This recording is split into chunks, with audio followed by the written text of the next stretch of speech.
Hi there, I'm Michelle McLean, your host for Top Industry Professionals TIP International Radio Podcast, where we showcase prestigious top professionals from all industries all over the globe to share their experiences and stories of success with us. We are honored today to have our very special guest returning to us, joining us from Toronto, Canada, honored member of IAOTP's selected as Top Brain Health Advocate of the Decade, Top 25 Global Impact recipient of the International Hero for Education, and featured as the first chapter of IAOTP's international bestseller Top 50 Fearless Leader book, which just came out this year. Can you imagine? And he has over 2 decades of professional experience in higher education, has taught 45 different subjects at college and university as an associate adjunct professor at Renaissance University of Waterloo and professor at University of Gulf Humber. Hope I pronounced that correctly. And inspiration, please welcome back to the show, Dr. Daniel Andreae. Hi there, Daniel. Hi, Michelle. It's a pleasure to be with you. And if I can say one thing first at the beginning, a little birdie before the interview told me that today is your birthday. And yay, okay. So let me first of all say it's wonderful to be with you. I won't say more so, but it's a privilege to be doing so on your birthday. So I hope you have a wonderful one. Oh, thank you. You're too kind. And I think you might be only the second person to actually say happy birthday to me, because I haven't been able to speak to anybody yet, except my husband, who gave me coffee and flowers this morning, I have to say. I don't know how I was so blessed to get a man like that, but what a wonderful man. And you'll hear from others today, I'm sure. Well, Dr. Andreae, we're going to go straight into this because you're so inspiring and you have had such an impactful life with everything that you've done, and you've devoted so much, a significant part of your life, to education and research with those affected by neurodegenerative diseases. Tell us a little bit, for our listeners, a little bit more about you.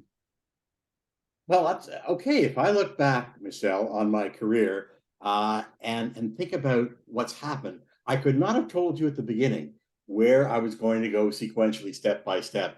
It really is a mystery when you begin. Certainly, for me, it was. But what was there were threads of a tapestry that have woven through themselves, no matter what I've done. And those are basic interests in things like education, of course, lifelong learning. I'm just addicted to learning about so many different subjects. There's so much to learn about personality and how we are human and what that means to be human. And then on top of that, medicine and health in general. And so that's been very important, as well as I think a desire to want to make an impact and certainly to show that human nature has very positive sides as well. You know, the news is so grim these days that we need sparks of hope. And somebody said to me a while back, they said, why have you done these things? Why are you doing these things? And I said to them, not to not try is to guarantee that nothing happens. And so we have to light these fires, and maybe not all of them will catch, but some will. And it's ripple by ripple that we make a difference in the world. Well, that is so true. Just say that again, what you said. If you don't do something, not to not try means that nothing will ever happen. And so you have to try, and in your own way, and everybody has their own way of doing it. Then there are chances that little shoots will blossom, that the ripples will spread out. But we have to try. And so having that hope is essential, even in the darkest moments. That is so wise and so true. And you're also known, excuse me. Yeah. That is so true. And you're also known for your amazing humanitarian and philanthropy work. You're a hero to all that know you. You were the first executive director of the Alzheimer's Society of Toronto, which you received the Lifetime Achievement Award for, chair of the Patrons Council of the Society of Brain Injury Canada, chair of the Advisory Council of the National Eating Disorder Centre at Toronto General Hospital. In addition to that, being the longest serving president of the social work profession in Ontario, and a board member of the Psychology Foundation of Canada. My goodness me, this list is as long as my arm. But I also understand that you are a special advisor to the Weizmann Institute of Science in Canada, and that you sponsor a neuroscience laboratory in your name. Wow. So I don't know, we only have a few minutes here today, and I'm sure It's okay. all day long listening to your amazing work. But just tell us a little bit more about your humanitarian and your philanthropy work. Right. Well, if I could start with the brain, it's a fascination for me. And it began when I was the first director of the Alzheimer's Society many years ago. And Toronto was the first society formed anywhere in the world. So we were starting from scratch. And so to build that up, to develop support groups and a resource center and a counseling center, to do public outreach and education to involve government and allied professionals was a challenge, but it was a really, really a rewarding challenge. And from there, the interest in the brain continued. I became chair of their Patrons Council, which really is a group to open doors in the city and in society so people can support them financially, but also with other resources. And then Brain Injury Canada came along as well. And that's a huge problem that people don't realize in terms of concussions and the number that occur. And there's really a bias almost in terms of recognizing concussions. You know, when they tried to talk to kids on a hockey team, hockey being a big sport in Canada, about taking measures when they've been hit, they got almost zero response because no coach wanted to lose a good player on the ice, so to speak, after a bump in that sense. Also, the brain continued with teaching, and I love doing that. One thing about the brain, and I'll just mention this quickly, is that it is a phenomenal organ. This 3-pound organ above our necks is responsible for absolutely, Michelle, everything we do. Everything that comes in from our senses and is integrated in our cells, making us able to interact with the world, comes from the brain. The 100 billion neurons in the brain, each with thousands of connections, so trillions of connections working all the time. It's just absolutely phenomenal. Everything we do in terms of thinking, feeling, wishing, hoping, planning, deciding, all comes from within here. Questions we ask existentially, like, who am I? What's my purpose in the world? What's it all about? We can map the coordinates in the brain that are triggered off by these thoughts and these feelings. So it is just amazing. And when I teach in class, I love to sort of puncture some of the myths about the brain. A student will go up and say, sir, we only use 10% of our brain. No, we use 100% of our brain. It's just that we use different parts at different times, depending on whether we're hitting a baseball that way, or we're singing with friends. Different parts get used at different times. Sir, am I right-brained or left-brained? Actually, you may have a preference for one side, but you're both-brained in that way. Sir, I get these headaches. Is my brain on fire? No, actually, your brain can feel no pain. Believe it or not, it's all outside your brain. And somebody will say, well, you know, when it comes to my diet, I hear that fat is bad. Well, it's beyond the purview, Michelle, of our discussion today, but the brain is 60% fat. We need cholesterol in our brain to make sure that the connections move quickly in our brain.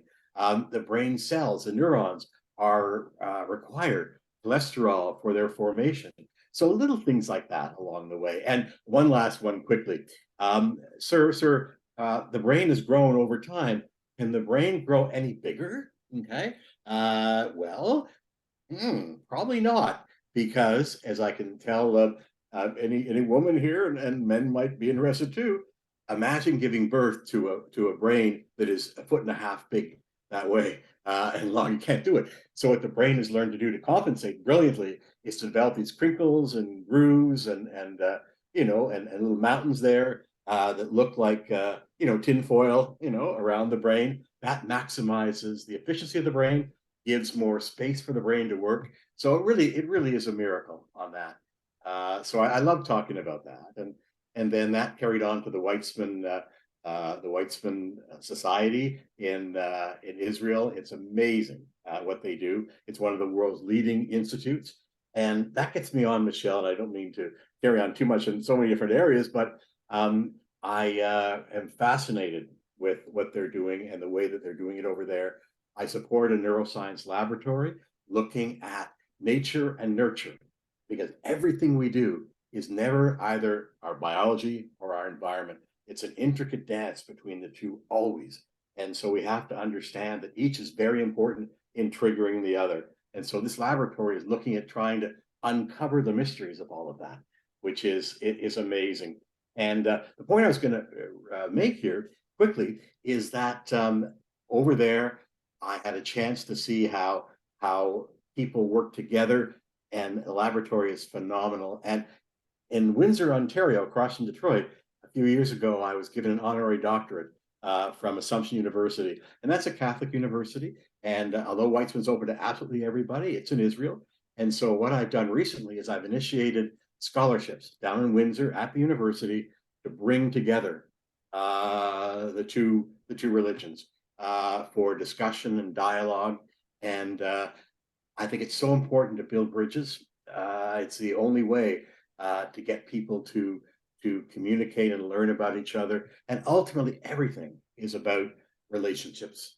And if it just like a little spark there, again, it goes back to what we were saying. It's worthwhile doing. Well, that's amazing, the work that you've done. And it's so true that, you know, our world is a global village. And the more we share the information, I mean, the further we get in you know, whatever, be it science or medicine. So, you know, it's always just fascinated me. Maybe just one question. I don't know if the listeners have ever thought about this as well, but the question I always have is, we know how difficult is it for the brain to regenerate after a huge injury?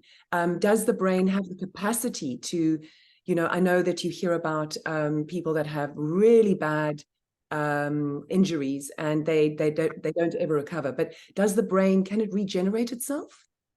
The brain can. Now, one concept, Michelle, that is new in the past 30 years is the whole idea of brain plasticity. Now, if you and I were sitting in a psychology or neuroscience lecture 30 years ago, they would have told us that the brain is fixed. At a certain point, one part of the brain is responsible for one area, another for another, and there really was no sense or possibility of integration and change. We know now that indeed, after injuries with a proper treatment, for example, let's take a stroke. We know that the circuitry can rewire in ways that can get around the injury area, and so recovery is possible. Definitely so. The brain can rewire in other ways and even grow. I'll give you one quick example. In England, to become a cabbie, I think it'd be a possible situation, but you have to actually take a test. 7 years in the making. You've got to know every nook and cranny in London to be able to qualify for this. And so it means tremendous amount of memorization and hard work.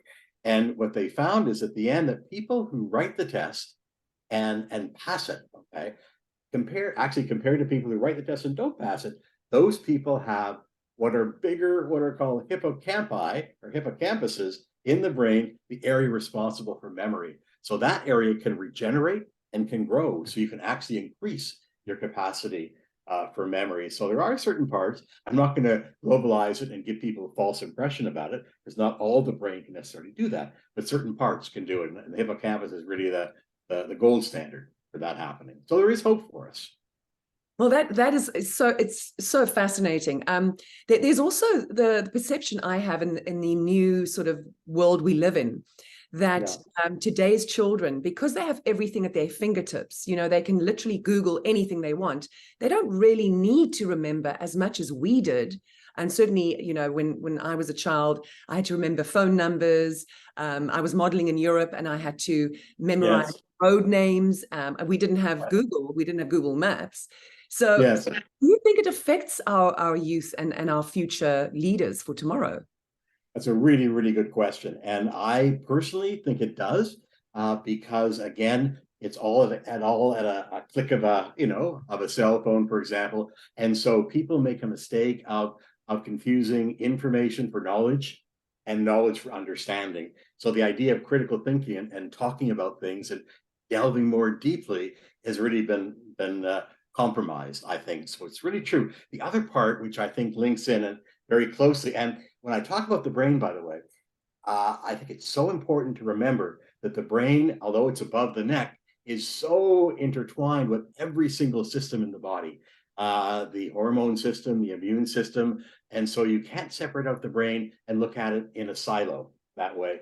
For example, I'll get back in a moment to the other, but with stress, when we're stressed, okay, our hormones that come from our brain, our neurotransmitters and our hormones come and get us ready for fight or flight or freeze that way. And so that releases cortisol, and cortisol is that fight or flight, hormone. If that carries on, it affects our immune system and dampens our immune system, and so we're more vulnerable for colds and flus and other illnesses. So it's really an ongoing superhighway all over the place. There's absolutely no doubt about that. But what's also important is the human contact. And I know we're into technology like crazy, and AI, artificial intelligence, is on people's minds these days.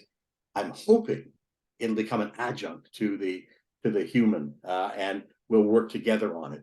Because, I'll tell you, isolation that comes from focusing only on technology has huge impacts on our health. There were two things that I was in Boston taking a course once that account for longevity. One is having as much control as you can over your own health, be able to make your own decisions. Now, none of us have complete control, of course, and knowing what we don't have control over is as important as knowing what we do.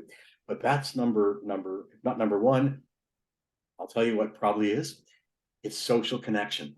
In England, they have set up a ministry of loneliness, and that affects seniors, but other people as well. It came out from the CDC in America, the Center for Disease Control in America, that loneliness is the equivalent of smoking 15 cigarettes a day.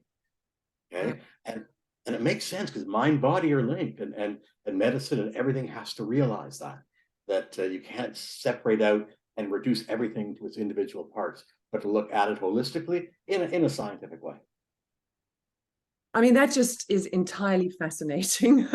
It As is. I said, I wish we could be here all day, but I want to just talk about, throughout your illustrious career, you've won numerous awards. You've also been recognized on an international level. You've graced the front covers of numerous magazines, and you'll be honored in New York at the Plaza Hotel for your Top Brain Health Advocate of the Decade Award, and for Yes. your selection for IAOTP's top 25 global impact leaders. Wow. And you've been on billboards numerous times in Times Square and on the Vegas Strip. You were also selected as Male Visionary of the Year, Man of the Year, Intellectual of the Year, Philanthropist and Humanitarian Awards received by the International Hero Award in Education.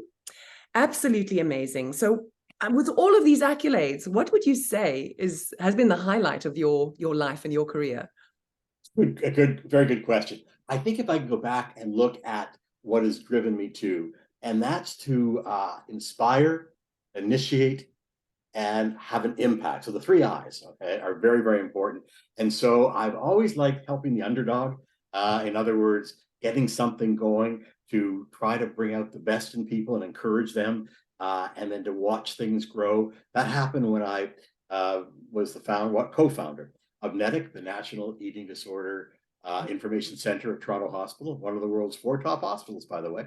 And that was back in the 80s. My gosh, it's still going, and it's growing now because the need is growing. But it started as an acorn, and now it's a tree that way. Or I think of the issue of robotics. Now, it's out of my wheelhouse, but here in Toronto, I was presented with possible plans for robotic surgery in Toronto. And I thought, in a visionary sense, that really is the future of medicine in so many ways. And speaking out of school, so to speak, I brought up the fact I might want to support this. And people said, "You are out of your mind. Okay, why would you do that? The government here in our province is not funding it. They don't plan to fund it. And so why would you donate to that to make it happen? It was really a vision, and certainly trying to follow through. Now, what my sister and I have done is set up what's called the Robotic Training Academy that will train surgeons from here, but around the world too as well, in how to use these robots that are incredibly amazing. They can now go in and they can do microsurgery of a millimeter, without cutting the person open, and they can do it in ways that are more efficient, less blood loss, quicker recovery time, less recidivism. They are changing the world in this area. And what drives me in this? There was actually a couple of years ago, I was home one day and just checking emails. I know I do it too, okay, on their end. Anyway, there was an email from a woman, I didn't know her, and she said, my husband is in surgery now with the Da Vinci robot. That's one of the big ones. And I'm so thrilled about this, and I did happen to see your name associated with it. So I can't thank you enough for giving my husband hope that indeed his life can be better and will be better. I can't thank you enough. And so I'm getting goosebumps. I really am, honestly, thinking of that, because it's feedback like that that makes me know that this is all worth it too as well. I like to give scholarships too as well, so I do that at various places. Humber College in Toronto as well. 18 scholarships a year to students in different faculties, liberal arts or psychology or health. And it makes, as you know from your work, you're a wonderful humanitarian, Michelle, and philanthropist, look on their faces saying, thank you, because of this award. It's not a huge award. I can stay in school. It's made a huge difference. I can afford childcare, allowing me to take more courses and finish earlier. It's things like that that touch the soul that you can't put a number on, you can't quantify, but they're real and they're human. And for me, that's so important. It just is truly amazing if we think about technology and how things have progressed. I mean, that truly is fascinating what you say. I don't know if personally I want to trust a computer or a robot to work on me. I'd rather choose a person. But now that you say that, I mean, it just makes absolute sense. And our youth growing up today and how their future is going to look is probably going to be the way of the future, right? So right. I should clarify one thing, Michelle, and you're absolutely right. I have the same issue too. But actually, what I didn't explain, and I'm glad you're making me clarify here, is that it is a surgeon doing it at a distance with these instruments. So the surgeon is actually there, away from the patient, doing all this. So it really is a mutual thing. Yes, I wouldn't want that either, to be honest. But things are changing so exponentially. When you look at AI and what it's doing now, it is as big as the internet was a couple of decades ago. It won't affect just one thing. It'll affect everything from education to healthcare, to how we bank, to how we live our lives. And so there are many ethical issues associated with this, and that's beyond the scope of our talk today. Things can be used in a positive way and also nefarious ways. But it's here. It's only going to grow exponentially. So in 5 years' time, a lot of the knowledge that kids are learning today will be out of date. And so that's why I focus so often in my life on continuing education, on lifelong learning, because it's here to stay. It's no longer a luxury for any of us. It's a necessity. Oh, wise words, Daniel. So with all the work that you do you have any time for hobbies and, other things in your life? Yeah, well, I just came back from a really neat trip to Colorado. Now, I was going to go to Arizona, actually. I'm in Canada. It's a beautiful summer here. People say, why would you go to Arizona? It's so hot in the summer. Well, it's extra hot this year, as your listeners undoubtedly know. There's a heat wave. It's a whole other crisis. So I chose Colorado. And so it was just so cathartic and refreshing to go out there. And you've got these fir-lined, gorgeous mountains, and you've got these pristine rivers, and you've got the blue sky and open spaces. And that for me is extremely cathartic. And it's the spontaneous things that you do when you're there. And I found a gem store, very quickly. I found a gem store there, and I like collecting fossils and gems. I ended up buying a fossil that blew my mind. And it was one that is, and I believe the fellow, and he gave me a certification of it, it's between 3.5 and 2.5 billion years old. These were called cyanobacteria, and you can see them. And these are what form with other elements to create oxygen. So this is a fossil sitting in my living room that predates life in a sense. That blows me away. So that's I enjoy baseball. I went to a game out there, so I enjoy going to different stadiums. I love reading about various subjects. So traveling and reading, joining friends, going for walks, and just trying to just accept life as it comes, the highs and the lows. I mean, life's a journey, life's a process, and who knows what's next. So true. Well, it's just been so inspirational listening to you today. And I'm sure our listeners out there would, if they want to contact you, how do they get hold of you? Sure, they can do so through IAOTP for sure, and probably the best way would be to contact my administrative assistant, and her address is A Leona, all small cap, A Leona, Leona, Chase, like chasing after something, CHASE, at Sympatico, SYMPATICO.ca. And I'd love to hear from anybody and hear their opinions of things, agreeing or disagreeing, but everybody has a story. You go on a holiday, you talk to the person serving you, they've got a story. We all do, Michelle. And so thank you for the opportunity. I really appreciate it. I love talking to you. And again, a big happy birthday. Thank you so much. It's been just wonderful being in your company, and look forward to seeing you in December. Yay. Okay. Absolutely. I can't wait. Okay. Thanks, Michelle. Cheerio. Thank you so much, Dr. Andreae. Okay. Bye-bye. Bye-bye. Bye-bye. Bye-bye. Bye.